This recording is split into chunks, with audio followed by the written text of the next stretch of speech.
Hello friends, मैं अमजद काटा new morning classes के यूट्यूब चैनल पर आपका स्वागत करता हूं। और आप कैसे हो? मुझे पूरा विश्वास है कि हम जो पढ़ा रहे हैं आपको बिल्कुल समझ में आ रहा है और अच्छे व्यू वगैरह मिल रहे हैं और अच्छे आपके कमेंट्स आ रहे हैं। और हम इसी कड़ी के अंतर्गत अनुच्छेद के तहत हम भाग 5 लेकर आए आपके लिए, महत्वपूर्ण अनुच्छेद का पार्ट 5।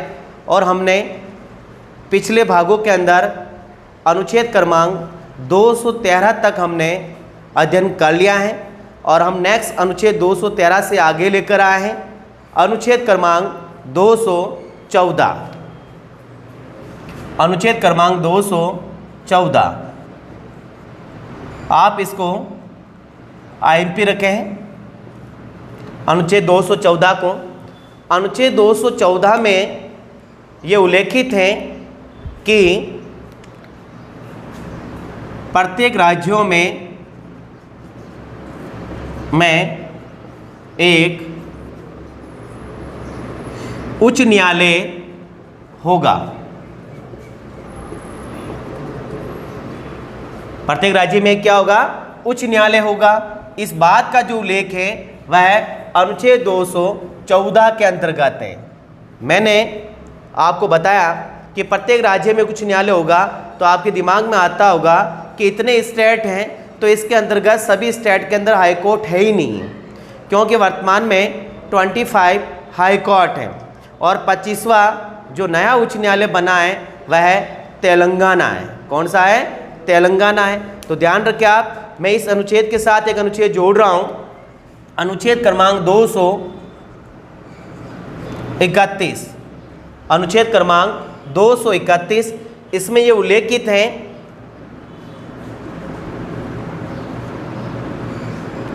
एक उच्च न्यायालय 2 या 2 से अधिक राज्यों या संघशासित क्षेत्र का संयुक्त हो सकता है। प्रत्येक राज्य में उच्च न्यायालय होगा। इस बात का उल्लेख राज्यों के उच्च न्यायालय गठन की बात अलग अनुच्छेद में आएगी, ध्यान रखें आप। प्रत्येक राज्य में उच्च न्यायालय होगा, इस बात का उल्लेख अनुच्छेद 214 के तहत है। और अनुच्छेद 231 में ये उल्लेखित है कि एक हाई कोर्ट 2 या 2 से अधिक राज्यों या केंद्र शासित प्रदेश का संयुक्त रूप से हो सकता है। अब आपके दिमाग में यह आ रहा है क्या कि 2 से अधिक राज्यों का संयुक्त हाई कोर्ट है? तो बिल्कुल, बहुत सारे हाई कोर्ट ऐसे हैं जो संयुक्त हैं, क्योंकि हमारे देश में वर्तमान में 25 हाई कोर्ट ही है। इस चीज़ का हमें ध्यान रखना है। और 25वां कौन सा है? तेलंगाना है। हाँ, मैं संयुक्त रूप से आपको जो बता रहा हूँ इसके कुछ उदाहरण है संयुक्त हाई कोर्ट के। हम डिटेल हाई कोर्ट पढ़ेंगे जब आपको बता देंगे, लेकिन एक दो उदाहरण आपके सामने मैं रख रहा हूँ। जैसे कोलकाता,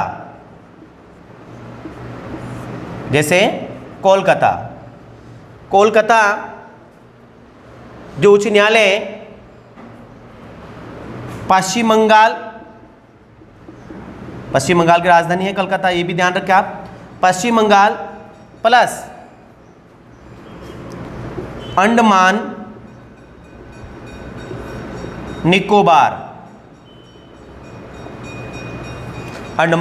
निकोबार, इनका संयुक्त रूप से यह हाईकोर्ट है। और ध्यान रखें आप, इसकी एक खंडपीठ है, वो कहाँ स्थापित है?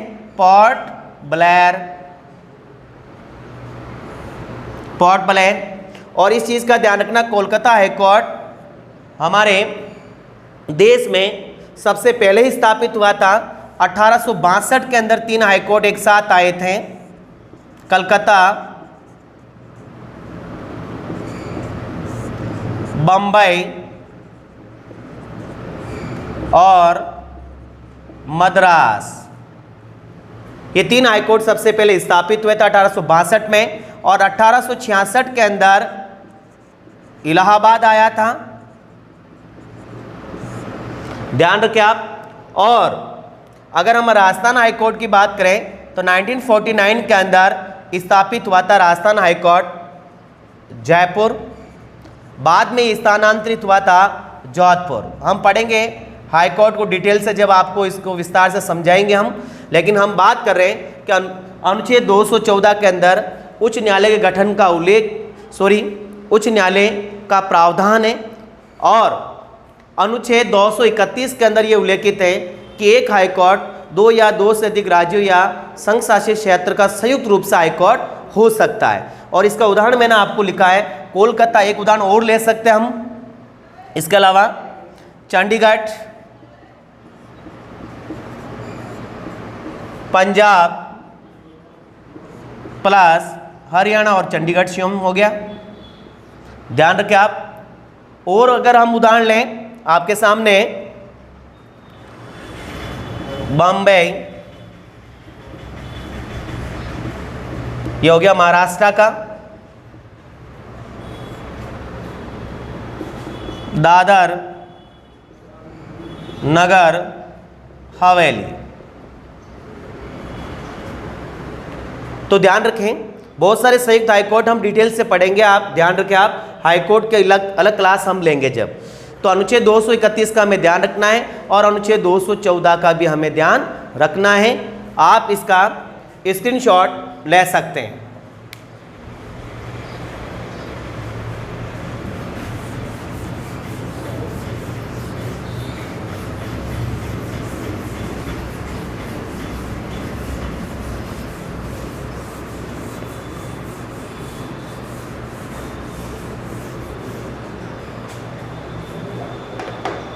हाँ, नेक्स्ट देखिए आप, अनुच्छेद 216,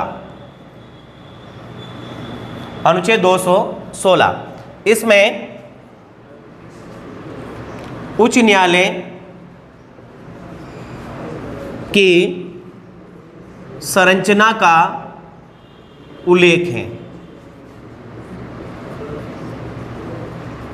कि कितने न्यायाधीश अधिकतम हो सकते हैं, इसका हमें ध्यान रखना है। और इस बात का जो उल्लेख है वो अनुच्छेद क्रमांक कौन से में, अनुच्छेद 216। इसको आप गठन भी कह सकते हैं कि उच्च न्यायालय के गठन का उल्लेख अनुच्छेद 216। राज्यों में एक क्वेश्चन का थोड़ा ध्यान रखें आप, जैसे एग्जाम में क्वेश्चन आ जाता है, राज्यों में एक उच्च न्यायालय होगा, इसका उल्लेख संविधान के कौन से अनुच्छेद में, तो आपको राइट क्या करना है, अनुच्छेद क्रमांक 214। उच्च न्यायालय का गठन एवं संरचना का उल्लेख संविधान के कौन सा अनुच्छेद में, तो आपको अनुच्छेद क्रमांक करना है 216। एक हाईकोर्ट 2 या 2 से अधिक राज्य या संघ शासित क्षेत्र का हो सकता है, इसका उल्लेख कौन सा अनुच्छेद में, तो अनुच्छेद क्रमांक 231। अब देखिए नेक्स्ट, अनुच्छेद क्रमांक 217, उच्च न्यायालय के न्यायाधीशों की नियुक्ति का प्रावधान। उच्च न्यायालय के न्यायाधीशों की नियुक्ति का प्रावधान, ये क्रमांक नंबर अनुच्छेद 217 में उल्लेखित है। आपको ज्ञात होगा कि हाईकोर्ट के न्यायाधीशों की नियुक्ति कौन करता है, राष्ट्रपति करता है। कौन करता है, राष्ट्रपति करता है। और इस बात का जो उल्लेख है वो अनुच्छेद क्रमांक 217 में है। अब देखें नेक्स्ट अनुच्छेद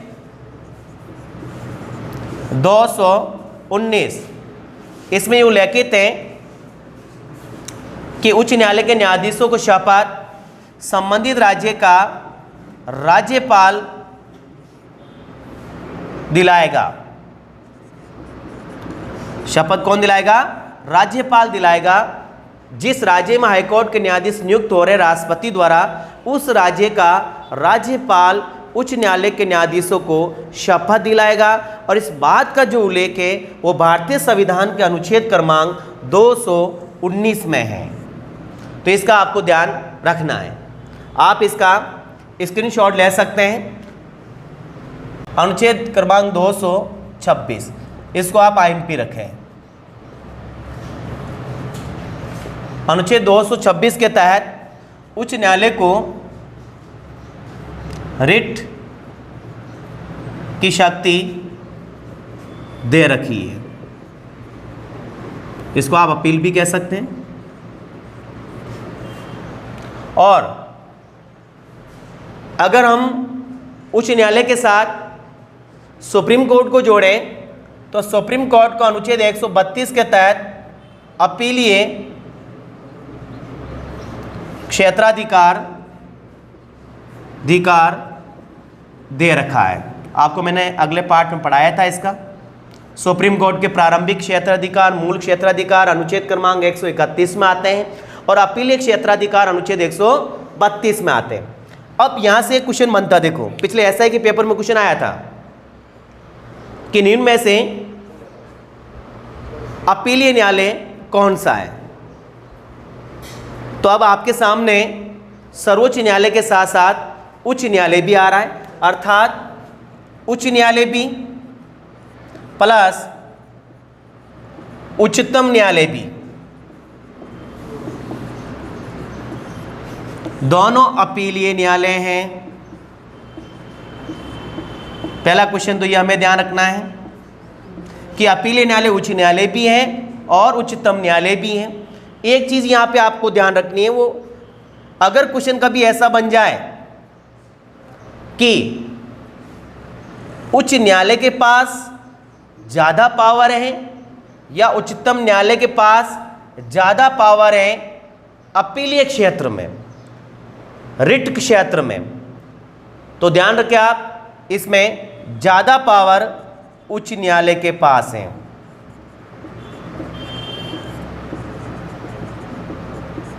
रिट क्षेत्र में आ रही बात समझ में आपके, यानी ज्यादा पावर जो आएगी हाई कोर्ट के पास आएगी। अब आपके दिमाग में आता होगा कि सुप्रीम कोर्ट बड़ा है तो पावर तो उसके पास होगी, बिल्कुल आपके दिमाग में सही आ रहा है। वो अंतिम अपीलीय न्यायालय एक तरह से, इसका हमें ध्यान रखना। हाई कोर्ट से हम अपील कहाँ ले जा सकते हैं, सुप्रीम कोर्ट में ले जा सकते हैं। लेकिन अगर ज़्यादा पावर आ रही है तो वो आ रही है हाई कोर्ट के पास। इसका मैं एक रीज़न बताता हूँ आपको कि मौलिक अधिकार का जब हनन होता है, इसके साथ साथ अन्य क्षेत्र भी हाई कोर्ट में अपीलीय रूप से जा सकते हैं। लेकिन सुप्रीम कोर्ट में सिर्फ क्या है, मौलिक अधिकारों का हनन होने पर ही हम अपील कर सकते हैं। तो इस चीज़ का आपको ध्यान रखना है। इसका ज़्यादा पावर किसके पास रही, हाई कोर्ट के पास। तो आरी बात समझ में आपको। अनुच्छेद 226 का हमें ध्यान रखना है और अनुच्छेद क्रमांक 132 का भी हमें ध्यान रखना है। आप इसका स्क्रीनशॉट ले सकते हैं। हम उच्च न्यायालय और उच्चतम न्यायालय को हम अलग से पढ़ाएंगे जब आपको और डिटेल से इसके बारे में हम समझा देंगे। इनके क्षेत्राधिकार वगैरह अलग से हम पढ़ाएंगे आपको। आप सिर्फ निरंतर क्लास से जुड़े रहिए, आपको पूर्णतः हर टॉपिक क्लियर कराया जाएगा अच्छे तरीके से। हाँ, हम नेक्स्ट अनुच्छेद ले रहे हैं वापस। अनुच्छेद क्रमांक 243, अनुच्छेद क्रमांक 243, इसमें स्थानीय स्वशासन में पंचायत राज और नगर निकाय, इससे संबंधित प्रावधानों का उल्लेख है। प्रावधानों का उल्लेख है। अब इसमें हम अनुच्छेद क्रमांक 243 को डिटेल से अलग से क्लास में लेंगे जब स्थानीय स्वशासन आपको पढ़ाएंगे। आपको ध्यान रखना है स्थानीय स्वशासन या क्षेत्रीय स्वशासन, जिसमें पंचायत राज और नगर निकायों का जो प्रावधानों का जो उल्लेख है वो कौन सा अनुच्छेद में आता है, अनुच्छेद क्रमांक 243 के अंदर। तो इसका हमें ध्यान रखना है। और 343 में क्या आता भाई, राजभाषा का उल्लेख, राजभाषा आयोग का उल्लेख। हमारी राजभाषा क्या है? हिंदी है।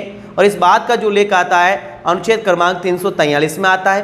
और अगर हम 43 के आंकड़े को देखें, हम 143 से जोड़ लें तो 143 के अंदर क्या उल्लेखित है? सर्वोच्च न्यायालय की परामर्श की शक्ति राष्ट्रपति से, यानी सुप्रीम कोर्ट का न्यायाधीश राष्ट्रपति से परामर्श ले सकता है और परामर्श दे सकता है, लेकिन दोनों परामर्श को मानने के लिए बाध्य नहीं है, जो हमने पिछली क्लास में आपको बताया था। अब देखें नेक्स्ट अनुच्छेद क्रमांक 248। अनुच्छेद क्रमांक 248, इसमें आपको ध्यान रखना है अवशिष्ट शक्तियां संघ में निहित है।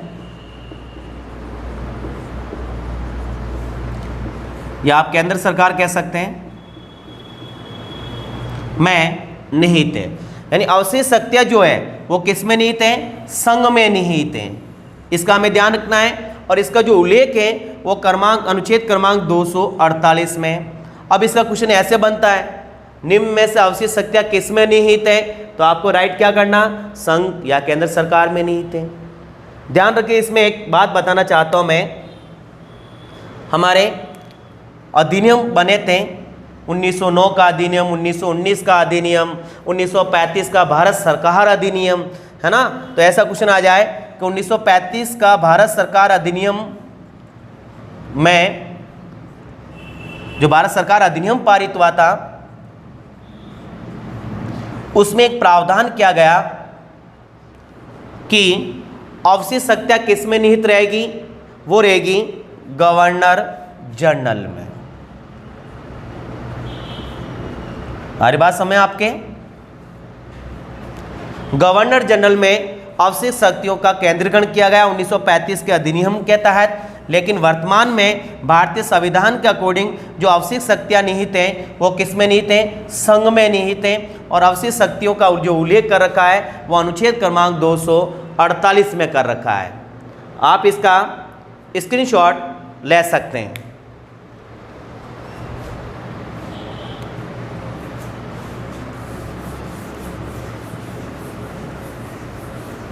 आप अनुच्छेद में जो उल्लेख हैं उसको आपको ध्यान रखना है, लेकिन कुछ साथ में फैक्ट बताए जाते हैं उसको आपको बहुत अच्छी तरह से ध्यान रखना है कि उनसे भी बहुत सारे क्वेश्चन एग्जाम में पूछे जा सकते हैं और क्वेश्चन बन रहे हैं इनसे।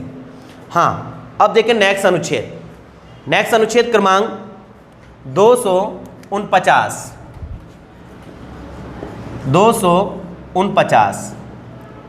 अनुच्छेद क्रमांक 249 में ये उल्लेखित है, अगर राज्यसभा, संसद के दो सदन है, लोकसभा और राज्यसभा, अगर राज्यसभा के जो उपस्थित सदस्य हैं वो 2/3 बहुमत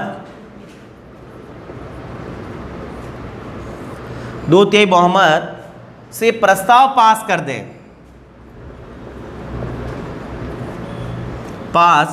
कर दें कि संबंधित राज्य सूची के विषय पर कानून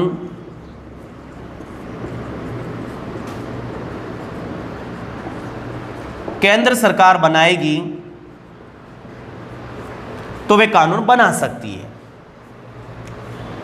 अगर राज्यसभा के जो सदस्य उपस्थित हैं और वो 2/3 बहुमत से प्रस्ताव पास करें कि राज्य सूची के विषय पर कानून केंद्र सरकार बनाएगी तो वे बना सकती है, और वे कानून 1 साल तक बना सकती है। इसका भी हमें ध्यान रखना, 1 वर्ष तक।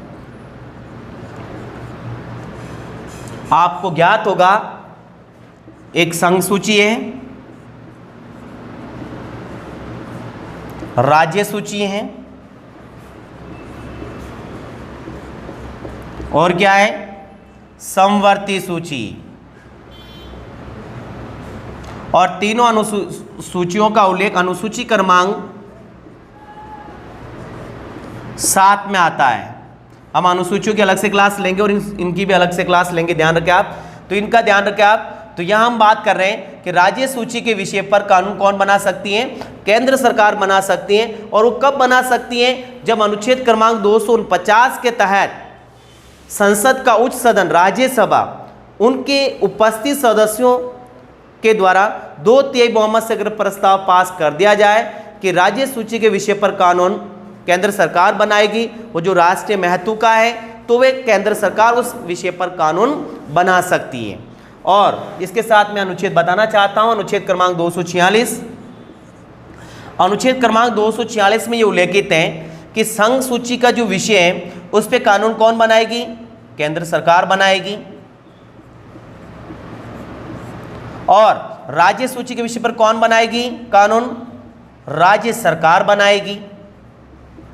तो ये बातें जो उल्लेखित है वो अनुच्छेद क्रमांक 246 में है। लेकिन मैंने अनुच्छेद 249 अलग से बताया आपको, इसका हमें ध्यान रखना है। और संवर्ती सूची के विषय पर जो कानून बनाती हैं वो कौन बनाती हैं? राज्य सरकार प्लस केंद्र सरकार। तो ये चीज का भी हमें ध्यान रखना है। संवर्ती सूची पर कानून राज्य सरकार प्लस केंद्र सरकार बनाती है और संघ सूची के विषय पर कानून केंद्र सरकार बनाती है और राज्य सूची के विषय पर कानून राज्य सरकार बनाती है। हाँ, एक चीज मैं आपको बताना चाहता हूं, आपके दिमाग में ये आता होगा कि संवर्ती सूची के विषय पर कानून केंद्र सरकार भी बनाती है और राज्य सरकार भी बनाती है। बिल्कुल बनाती है, लेकिन मान्य कौन सा होगा? हो सकता है टकराव हो जाता है, भाई राज्य सरकार भी कानून बना रही, केंद्र सरकार भी कानून बना रही, लेकिन मान्य कौन सा कानून होगा? इसका भी हमारे संविधान में उल्लेख है। अनुच्छेद क्रमांक 254, अनुच्छेद क्रमांक कौन सा? 254, 254। इसमें इस बात का उल्लेख है, हर चीज का आगे प्रावधान कर रखा है ताकि कोई टकराव की स्थिति में कोई अवरोध उत्पन्न ना हो कानून बनाने में। तो ध्यान रखें आप, अनुच्छेद क्रमांक 254 में उल्लेखित है, अगर राज्य सरकार और केंद्र सरकार दोनों ने कानून बनाया और दोनों में किसका मान्य होगा? टकराव हो गया, तो ऐसी स्थिति में संवर्ती सूची के विषय पर कानून की बात करें हम तो केंद्र सरकार का मान्य होगा, केंद्र सरकार का मान्य होगा। भाई दोनों कानून बना रहे और दोनों में टकराव उत्पन्न हो जाए तो अनुच्छेद 254 के तहत केंद्र सरकार का कानून मान्य होगा। आप इसका स्क्रीनशॉट ले सकते हैं। जो चीज़ समझ में नहीं आए आप कमेंट में लिखें आप जरूर, हम उसका सॉल्यूशन अगली क्लास में लेकर आएंगे। मेरा पूरा प्रयास रहेगा कि आपको जल्दी समझ में आ जाए, क्योंकि अनुच्छेद रटने से याद नहीं होते हैं, समझने से याद होते हैं। हाँ, नेक्स्ट अनुच्छेद की बात कर रहे हैं हम, अनुच्छेद क्रमांक 252, 252। इसको आप समझें, अगर दो या दो से अधिक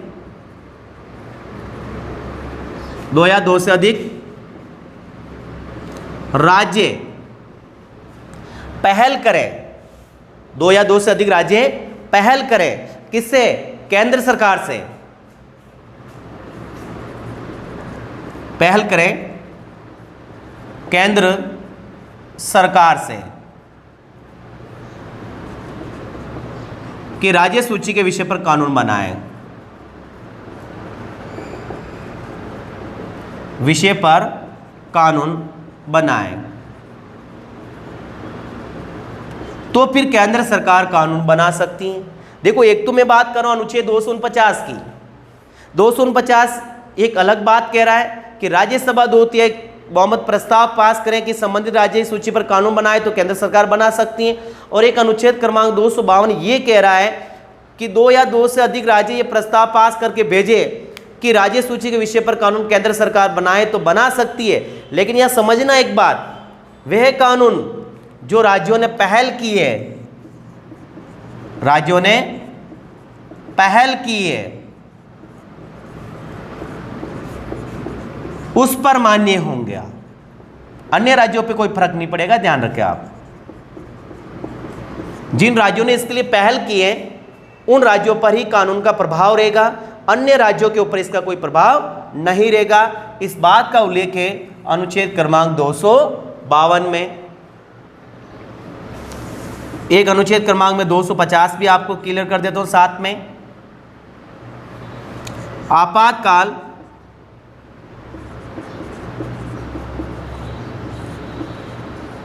की स्थिति में कानून बनाना केंद्र सरकार द्वारा राज्य सूची के विषय पर कानून, इसका भी हमें ध्यान रखना है। लेकिन मोटे तौर पे जो मैंने अनुच्छेद क्रमांक बताया आपको 248 और 249, इसको आपको ध्यान रखना है। आप इसका स्क्रीनशॉट ले सकते हैं।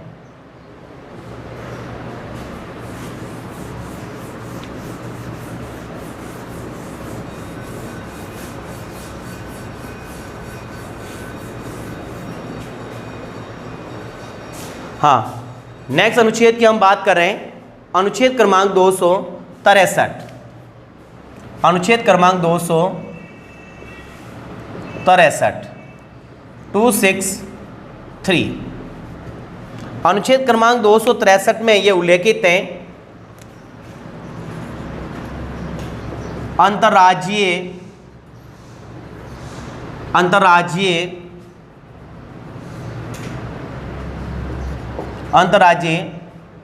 परिषद के गठन का उल्लेख। अंतर्राज्यीय परिषद के गठन का जो उल्लेख है वो कौन सा अनुच्छेद में आता है? अनुच्छेद क्रमांक 263 के तहत। ध्यान रखें, भारत में अंतर्राज्यीय परिषद का जो गठन किया गया वह सरकारिया आयोग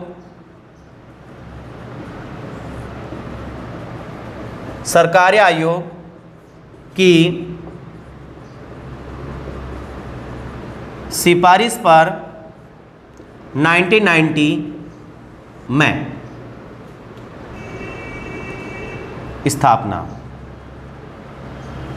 सरकारी आयोग की सिफारिश पर 1990 के अंदर अंतर्राज्यीय परिषद की स्थापना की गई थी, इसका हमें ध्यान रखना है। और इस अंतर्राज्यीय परिषद का जो मुखिया होता है, इसका खास तौर पे ध्यान रखना है, वो कौन होता है? प्रधानमंत्री होता है। अंतर्राज्यीय परिषद का मुखिया या अध्यक्ष कौन होता है? प्रधानमंत्री होता है। आपके दिमाग में आता होगा कि अंतर्राज्यीय परिषद में और कौन होते, क्या करती है अंतर्राज्यीय परिषद? तो ध्यान रखें आप, अंतर्राज्यीय परिषद का अध्यक्ष तो हो गया प्रधानमंत्री, सभी राज्यों के मुख्यमंत्री, सभी राज्यों के मुख्यमंत्री जाएंगे इस परिषद की बैठक में। और जो केंद्र शासित प्रदेश है जिसके अंतर्गत मुख्यमंत्री भी होते हैं, प्रशासक भी होते हैं और आयुक्त भी होते हैं, तो ये लोग इसके अंदर पार्टिसिपेट करते हैं। और इनकी जो अध्यक्षता करता है वो कौन करता है? प्रधानमंत्री करता है। तो इस चीज़ का हमें ध्यान रखना है। और अंतर्राज्यीय परिषद का जो गठन हुआ 1990 में सरकारी आयोग की सिफारिश पर, और सरकारी आयोग का भी मैं गठन आपको साथ में क्लियर कर देता हूँ। रणजीत सिंह सरकारिया की अध्यक्षता में हुआ था 1983 के तहत सरकारी आयोग की स्थापना 1983 में। आपको पता होगा इंडिया ने क्रिकेट वर्ल्ड कप भी जीता था कपिल देव की कप्तानी में। आप इसका स्क्रीनशॉट ले सकते हैं। अनुच्छेद 263 आपको आप IMP रखें।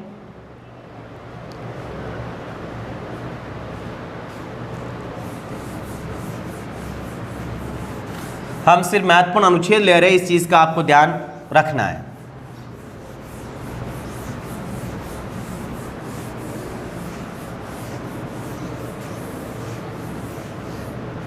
हाँ, नेक्स्ट अनुच्छेद क्रमांक 300 ए, अनुच्छेद क्रमांक 300 ए आईएमपी है। इसका मैंने फर्स्ट वीडियो के अंदर आपको बताया था, महत्वपूर्ण अनुच्छेदों में संपत्ति के अधिकार से रिलेटिव। हाँ, ध्यान रखें आप, अनुच्छेद 300 में संपत्ति के अधिकार को वैधानिक, संपत्ति के अधिकार को वैधानिक घोषित किया गया। संपत्ति के अधिकार को क्या किया गया? वैधानिक घोषित किया गया था। और 300 में इसका उल्लेख है। और भाग क्रमांक अगर हम पूछ लिया जाए तो कौन सा आएगा? भाग क्रमांक 12। अनुच्छेद 300 ए भाग 12 में संपत्ति का अधिकार को वैधानिक घोषित किया गया। ध्यान रखें आप, संपत्ति का अधिकार पहले एक मौलिक अधिकार था। मूल संविधान में 7 मौलिक अधिकार थे और संपत्ति का अधिकार को निरस्त किया गया था। पहले इसका उल्लेख था अनुच्छेद 31 में। किस में उल्लेखित था? अनुच्छेद 31 में था। और अनुच्छेद 31 से इसे निरस्त किया गया। इसके लिए भारतीय संविधान में 44वां संविधान संशोधन हुआ था। कौन सा संविधान संशोधन? 44वां संविधान संशोधन। 44वां संविधान संशोधन जो हुआ था 1978 में हुआ था। 1978 में हुआ था। और इस संविधान संशोधन द्वारा अनुच्छेद 31 को निरस्त किया गया, अर्थात यहाँ से संपत्ति का अधिकार को हटा दिया गया और संपत्ति का अधिकार को एक वैधानिक घोषित कर दिया गया अनुच्छेद क्रमांक 300 ए में। तो ये दोनों को हमें ध्यान रखना है, 31 और 300 ए, और ये संवैधानिक संशोधन और सन को भी आपको ध्यान रखना है। तो आज हम अनुच्छेद क्रमांक 214 से शुरू हुए और अनुच्छेद क्रमांक 300 ए तक आपको पढ़ाया है। आपको बिल्कुल समझ में आया होगा और आप इसी तरह क्लास से जुड़े रहिए। हम अगले क्लास के अंदर हम 300 ए से आगे लेकर आएंगे और अगली क्लास में पूर्णतया 395 अनुच्छेद क्रमांक तक पहुंचा देंगे। और आपको जब अच्छा लगा है तो आप शेयर करें, सब्सक्राइब करें और आपके जो भी मिलने वाले पढ़ने वाले बच्चे हैं उन्हें भी इसका लाभ पहुंचाएं। धन्यवाद।